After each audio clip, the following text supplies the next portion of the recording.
আজকে এটাই আমার ফার্স্ট ব্লগ, মানে আমার প্রথম ব্লগ যেহেতু, তার জন্য খুব ভয়ে ভয়ে এই ব্লগটা বানাচ্ছি। আর প্রথম ব্লগ তো তার জন্য আর এটাকে ঘর থেকে নয়, একদম বাইরে থেকেই শুরু করলাম। তো বুঝতে পারছো যে বাইরের আজকে প্রকৃতিটা কত সুন্দর। মানে আমরা যে প্রকৃতির সাথে আজকে মিশেছি সেটা হচ্ছে একদম গ্রাম বাংলার প্রকৃতি। আর সত্যি কথা বলতে শহরের ওই একঘেয়ে জীবনের মধ্যে যদি 2-4 দিন বাইরে থেকে কোথাও ঘুরে আসা হয়, আর সেটা যদি গ্রাম হয়, তাহলে তো বলতেই হচ্ছে না।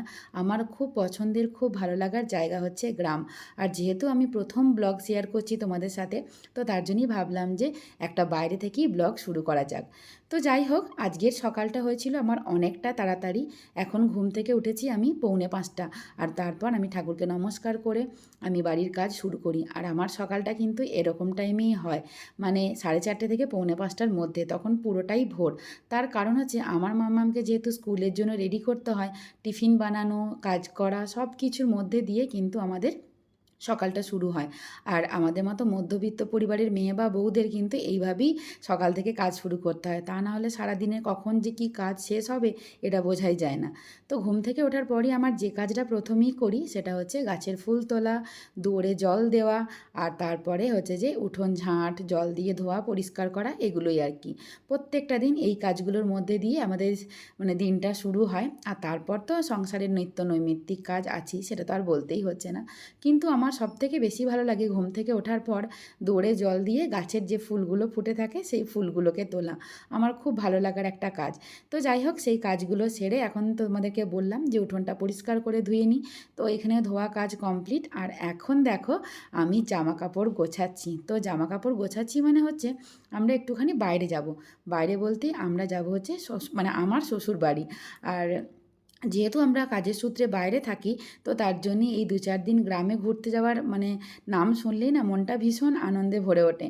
তো সেই জন্যই আর কি জামাকাপড় এখানে আমার গোছগাছ করা হচ্ছে। তো যাব 2-3 দিনের জন্য, তার জন্য বেশি জামাকাপড় ভরে নিয়ে গিয়ে লাভ নেই। সেই তো আবার বাড়ি এসে এক গাদা জামাকাপড় কাচো, গোছাও, এইগুলো আর কি। তো এইসব করতে হলেও কিন্তু 2-4 দিনের ঘোরা কিন্তু আনন্দ, এটা একদমই মিস করা যাবে না। তো তার জন্যই জামাকাপড়গুলো আজকে গোছাচ্ছি। এখনও আমার মাম্মাম ঘুমোচ্ছে। আর আজকে স্কুলে যাব, কিন্তু যাব একটু দেরিতে। আজকেও মাম্মামের স্কুল আছে, আর সেটা যাব হচ্ছে একটু দেরিতে। যার জন্যই ভাবলাম যে মাম্মাম যখন ঘুমোচ্ছে তখন আমি এই কাজগুলোকে সেরে নিই। তো আরও একটা ব্যাপার তোমাদেরকে বলি, এই কাজগুলো করার আগে কিন্তু আমার বাড়ির যে ঠাকুর আছে, ঠাকুর ঘরে গিয়ে আমি গোপালকে ভোগ দিই, ঠাকুর ঘর পরিষ্কার করি, মুছি, এগুলো সবটাই করি। তো এটা যেহেতু প্রথম ব্লগ, তাই তোমাদের সাথে এগুলো সব কিছু শেয়ার করলাম। এরপরে যে ব্লগ শেয়ার করব সেগুলো প্রত্যেকটা ভিডিও তোমাদের সাথে শেয়ার করব, আর প্রত্যেকটা জিনিসও তোমরা দেখতে পাবে। তো যাই হোক, সকালের কাজকর্ম সেরে এখন বাজে ঘড়িতে ওই 8:30 এরকম মতো। আর সকালে চাটা খেয়ে এখন আমি আমার মাম্মামকে রেডি করেছি স্কুলে নিয়ে যাওয়ার জন্য। তো আজকে কেন বলো তো স্কুলে যাচ্ছি? আজকে স্কুলে যাচ্ছি হচ্ছে একটা গার্জেন মিটিং আছে, যে মিটিংটা আমাদেরকে 8:30 থেকে 8:45-র মধ্যে যেতে বলেছে। আর আমার মাম্মামের স্কুল শুরু হয় কিন্তু একদম মানে সকালবেলা থেকে, মানে 7টায় ওকে বাসে তুলে দিই। আর তার আগে তো সব কিছু মানে কাজ ওর রেডি করে ওকে ফ্রেশ করে খাইয়ে দাইয়ে সব কিছু করতে হয়। যার জন্যই ঘুম থেকে উঠতে হয় অনেকটা ভোর ভোরে। আর ভোর ভোরে কাজগুলো উঠে করা থাকলে কি হয়, আমার মনে হয় কাজগুলো তাড়াতাড়ি হয়ে যায়। আর আমার সবথেকে বড় যে কাজটা থাকে সেটা হচ্ছে আমার মামামকে রেডি করে বাসে পর্যন্ত তুলে দিয়ে আসা, তারপরে এসে একটু বিশ্রাম পাই। তো সবটাই তোমাদের সাথে শেয়ার করব, কিন্তু আজকে যেহেতু প্রথম দিন তাই তোমাদেরকে অল্প অল্প করে আর কি জানিয়ে দিলাম যে কীভাবে আমার দিনটা শুরু হয়। তো এখন আমিও রেডি হয়ে গেছি, আর এদিকে মামামকেও রেডি করে নিয়েছি। তো এখন যাব প্রথম হচ্ছে স্কুলে। স্কুলে আছে একটা প্যারেন্টস মিটিং, তো সেই মিটিংটাকে অ্যাটেন্ড করব। আর তারপর ফিরে আসার পর কিন্তু আমাদের খুব গুরুত্বপূর্ণ একটা জায়গায় যাব।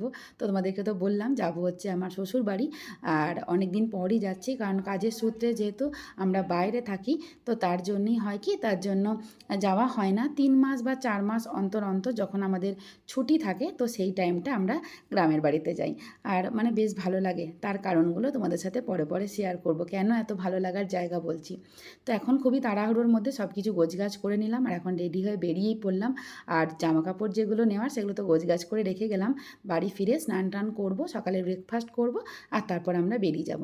তো আমি, মাম্মাম আর ওর পাপা 3জন মিলে এখন যাচ্ছি। আর আজকে মাম্মামকে কিন্তু একদম ড্রেস পরিয়েই নিয়ে যেতে বলেছে, কারণ যেহেতু মিটিং আছে তার জন্যই আর কি। তো এই দেখো চলেও এলাম মামামের স্কুল, এটা আমার মামাম এই স্কুলটাতেই পড়ে।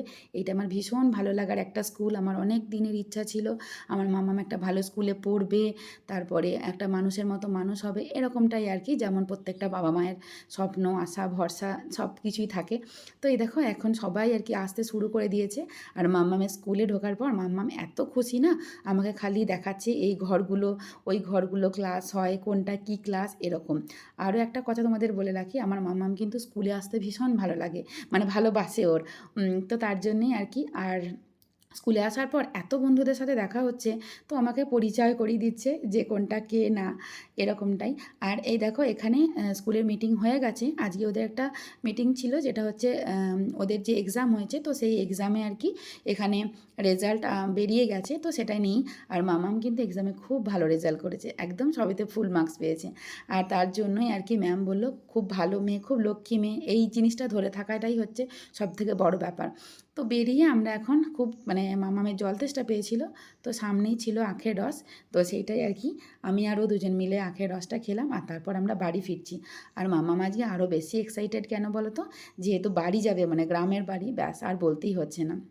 তো আমাদের কাজ মিটে গেছে আর এখন আমরা বাড়ি ফিরছি। তো ওর পাপারও আজকে যেহেতু ছুটি ছিল, তার জন্যে কী হলো যে ও আমাদেরকে একবারে এই কাজটা সেরে নিয়ে তারপর স্নান টান করে আমরা বেরোবো। তো বাইরের অবস্থাটা দেখো, আকাশটা পুরো কালো মেঘে ডেকে গেছে, যখন তখন বৃষ্টি আসতে পারে। তো বাড়ি ফিরলাম, আর বাড়ি ফিরে এখন যেটা করে নিলাম, খুব তাড়াতাড়ি করে স্নান সেরে নিলাম। আর স্নান টান সেরে নিয়ে এখন খাওয়া দাওয়া করবো, মাম্মামকেও স্নান করিয়ে দেবো, খাওয়া দাওয়া করাবো ওকে, মানে তারপরে আমরা বেরোবো। তো আমরা যাচ্ছি হচ্ছে যে বাড়ি। আর তার জন্য আজকে আমার বৌদি, তারপরে দাদা, তারপর আমার ভাইজি সবাই কিন্তু আমার সাথে আজকে যাবে। মানে যেহেতু বাড়িতে একটা অনুষ্ঠান আছে, পুজো, সেই জন্যই আর কি আমরা সবাই মিলে যাচ্ছি, এটাই হচ্ছে বাইরে যাওয়ার কারণ। আর যেহেতু আমার শ্বশুরবাড়ি গ্রামের দিকে, তো গ্রামে সবাই কিন্তু যেতে ভালোবাসে। এই দেখো এখানে মাম্মাম রেডি হয়ে গেছে, এখানে বৌদি রেডি হয়ে গেছে, ঐশী রেডি হয়ে গেছে, মানে আমার ভাইজি, সবাই কিন্তু আজকে রেডি হয়ে গেছে। তো পরিচয় আমি অবশ্যই তোমাদের সাথে করাবো, কিন্তু সেটা তো পরে পরে করতে হবে, তাই না? আজকে যেহেতু প্রথম দিন, আজকে সবাইকে দেখিয়ে দিলাম, আর পরিচয়টা অবশ্যই পরে পরে করাবো। তো আমিও রেডি হয়ে নিলাম, আর সকালে জলখাবার খাওয়া হয়ে গেছে, আর এখন বেজে গেছে পুরো 12:45। আজকে আমাদের একটু ফেরা তাড়াতাড়ি কথা ছিল, কিন্তু স্কুলে যাওয়া মানেই তো সেখানে দেরি। আর মাম্মাম আরও বন্ধুদেরকে পেয়েছে, সেখানে ছোটাছুটি খেলাধুলো করতে করতে আরও দেরি হয়ে গেল।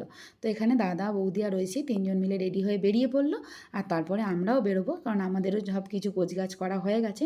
মাম্মামের পাপা একটু কাজের জন্য বাইরে বেরিয়েছে, তো মামামের বাবা আর চলে এলেই আমরাও বেরিয়ে যাবো, একসাথেই বেরোবো। আর দেখো আমরা যখন স্কুল থেকে ফিরছিলাম কতটা রোদ ছিল বলো তো, এখন মানে গরমও রয়েছে, আর বৃষ্টি হওয়ার তো নামও নেই, কিচ্ছু নেই, মেঘ রোদ মিশিয়ে একটা যাচ্ছাতাই অবস্থা। তো যাই হোক, মুখে ওড়না টোড়না একদম বেঁধে নিলাম, কারণ এতটা রাস্তা যাব, প্রচুর ধুলোবালি ওড়ে, আর তার সাথে রোদ তো বলতেই হচ্ছে না। তো রাস্তায় বেরিয়ে পড়েছি, আর এই দেখো অনেকটা রাস্তা এসেছি, আর মাম্মাম খালি বলছে একটুখানি দাঁড়াই, এই হাওয়াটা আর কি ওর ভীষণ ভালো লাগছিল। তার জন্য এই যে গ্রাম্য পরিবেশ, যে পরিবেশটা এলে মনটা ভীষণ ভালো হয়ে যায়, আর সেই পরিবেশের মাঝখানেই আমরা একটু দাঁড়ালাম, আর একটুখানি ভিডিও বানিয়ে নিলাম, কারণ এই দৃশ্য তো সচরাচর আমাদের শহরের দিকে দেখতে পাওয়া যায় না, তার জন্যে আর কি খুব ভালো লাগছিল। এই দেখো একদম মেঘ করে এসেছে, তার সাথে এই দিকে যে জলগুলো রয়েছে জমিতে, সেই জলের মধ্যে চাষও শুরু হয়ে গেছে। আর আমাদের শহরে একদম বৃষ্টি নেই, গ্রামের দিকে যাই ছিটেফোঁটা বৃষ্টি হচ্ছে, তার মধ্যেই চাষ করা শুরু হয়ে গেছে। তো মাম্মাম তো কোনোদিন চাষ করা দেখেনি, তার জন্যই আর কি গাড়িটা ওখানে দাঁড় করিয়ে আমরাও একটু দাঁড়ালাম, আর তার সাথে মাম্মামকে দেখাচ্ছিলাম কিভাবে মাঠে চাষ করে, কারণ ওদেরও তো এগুলো দেখা উচিত, আমরাও নয় শৈশবে দেখেছি, কিন্তু ওরাও একটু জানতে পারবে। তো ফাইনালি এই ব্রিজটা কোথাকার ব্রিজ বলতে পারবে? এটা হচ্ছে অজয় নদের ব্রিজ, কারণ এই অজয় নদের ব্রিজটা পেরিয়ে কিন্তু আমার শ্বশুরবাড়িতে যেতে হয়। আর এই ব্রিজটা যে কী ভালো লাগে কী বলবো। তো বর্ষার সময় এটা পুরো জলে ভর্তি হয়ে যায়, আর এবছর যেহেতু বৃষ্টির পরিমাণ অনেক কম, তার জন্য এখানে একদম জল নেই। তো ব্রিজ পেরিয়ে ফাইনালি চলে এলাম বাড়ি। আর বাড়িতে আসার পর মামাম যে কতটা খুশি হয়েছে, মানে সে বলে বোঝাতে পারবো না। তো একে একে সবার সাথে তোমাদের পরিচয় করাবো, কিন্তু দেখো মাম্মাম বাড়িতে আসার পরই আমাদের যে সবথেকে বাড়ির ছোট সদস্য, আমার মেজো জায়ের মেয়ে তুলি, তো ওকে পেয়ে ভীষণ খুশি। আর এদিকে আমরা পৌঁছানোর মিনিট 10-15 পরে কিন্তু বৌদি, দাদা, ঐশী সবাই চলে এসছে। আর বাড়িতে ফিরে সবাই কী আনন্দ পেয়েছে দেখো, ঐশী তো খুব খুশি। এর আগে ঐশী একবার এসেছিলো, তখন ও ছিল অনেকটাই ছোট, তো তার জন্যই আর কি। আর এখন একটু বড় হয়েছে, আর এতজন বাড়িতে মানে বাচ্চা আছে না, যে ওদের আসার পরই মনটা খুব ভালো হয়ে যায়। তো সবাই মিলে এখন এই দেখো খেলা শুরু করে দিয়েছে। আর একটা কথা বলে রাখি, যেটা হচ্ছে আমার শ্বশুরবাড়ি কিন্তু জয়েন্ট ফ্যামিলি, মানে যৌথ পরিবার, যেটা কিন্তু এখন আর সচরাচর দেখতেই পাওয়া যায় না, যার জন্যেই এত ভালো লাগা আর এত আমাদের আশা।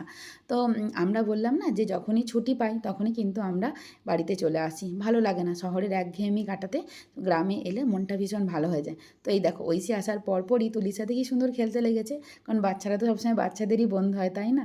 দুজন মিলে এখানে খেলা করছে। আর আমিও ভাবলাম যে চলো এই ভিডিওটা না করলে নয়, কারণ দেখতে থাকবে যে মানে পরে যখন ওরা আর কি দেখবে ভিডিওতে, ওরা ছোটোবেলাকার ছবিগুলো দেখতে পারবে। এইভাবেই ওরা খেলা করতো।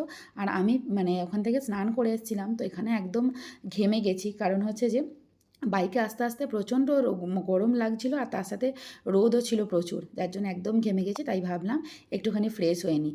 তো শ্বশুরবাড়ি আসার সময় আমি কিন্তু সালোয়ার পরে আসি, কিন্তু শ্বশুরবাড়িতে এসে কিন্তু আমি শাড়িই পরি, এটাই কিন্তু নিয়মকানুন আর কি। তো গাড়িতে যেহেতু আসি তার জন্যেই, কারণ এতটা রাস্তা গাড়িতে আসা, ব্যাগপত্র নিয়ে, মামামকে নিয়ে, তো তার জন্যই আর কি সালোয়ার পরে আসি। তো এই দেখো এখানে সবাই মিলে খেতে বলেছে। আর যে কাজটা আমাকে মামামকে বাড়িতে খাইয়ে দিতে হয়, সেটা কিন্তু আজকে এখানে একদমই না, নিজে নিয়েছে, নিজেই কিন্তু বসে খাচ্ছে। আসলে বাড়িতে এলে ঠাম্মি, দাদু, জেঠু, জেম্মা সবারই কত কত আদর থাকে।